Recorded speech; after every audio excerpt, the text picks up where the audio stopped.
Today, we're going to talk about a really big idea, one that completely changes how we think about disability. It's a shift in perspective that asks us to look not just at a person, but at the world we've all built around them. And really, it all starts with one simple question. So, think about it. Is a disability a medical problem that belongs to an individual, or is it actually a social problem? Your answer to that question changes everything, especially where you look for the solutions. To really get why this new way of thinking is so revolutionary, we first got to look back. These old ideas have cast a really long shadow, and they still shape so much of our world today. Perceptions have been all over the map for centuries. In some ancient cultures, having a disability was actually linked to having a special spiritual role.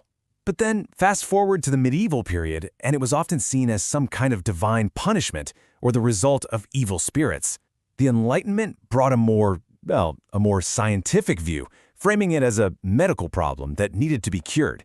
And that kind of morphed into what we call the charity model, where disability was seen as a personal tragedy, something to be pitied.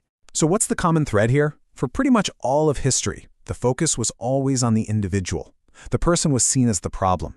And all that fear and misunderstanding led to a world of stigma and isolation. But then, things started to change. In the 1960s and 70s, a totally different idea started bubbling up, and it was being driven by disability activists themselves. They basically stood up and said, "You're all looking at this the wrong way." And this is what they came up with: the social model of disability. It completely flips the script. It says a person's impairment, say not being able to walk, isn't what disables them. What disables them is a society that only builds stairs. The problem isn't the person. It's the barriers in our attitudes, our buildings, our laws that stop them from being part of the world. Okay, so let's put it side by side, because this makes it super clear. The old medical model, it says the problem is the person and the goal is to fix them. It focuses on what a person can't do. But the social model, it says the problem is societal barriers and the goal is to fix society. It shifts the focus to what a person can do, if only they had access. It's a game changer. And once you start looking at the world through this lens, you see these barriers everywhere. They're hiding in plain sight. So let's break down what some of them actually are. They tend to fall into a few key categories. And while there's a lot of overlap, we're going to focus on three of the big ones: attitudinal, physical, and policy barriers. Each one creates its own wall of exclusion. Attitudinal barriers might be the biggest hurdle of all. We're talking about stereotypes, prejudice, and just plain old low expectations. It's the assumption that someone can't do a job or can't live independently. These attitudes can shut doors before a person even gets a chance to show what they're capable of. Physical barriers are the easiest ones to spot, right? A building that only has stairs, a crosswalk button you can't reach from a wheelchair, public transport without ramps. These aren't just inconveniences, they're choices in design that effectively tell a whole group of people, you're not welcome here. And then you've got policy barriers. This is the red tape. The laws, the rules, the complicated application forms for services that seem designed to make you give up. They are the systems and processes that just weren't built with the needs of people with disabilities in mind, and they create massive roadblocks. So when you pile all these barriers on top of each other, what's the real-world impact? Well, the data, it paints a pretty sobering picture. This statement from the Australian Institute of Health and Welfare says it all. You can look at pretty much any measure of well-being: education, employment, housing, poverty, health, and people with disabilities face worse outcomes across the board. That's not a coincidence. It's the direct result of a society that excludes them. Let's just take one huge example: getting a job.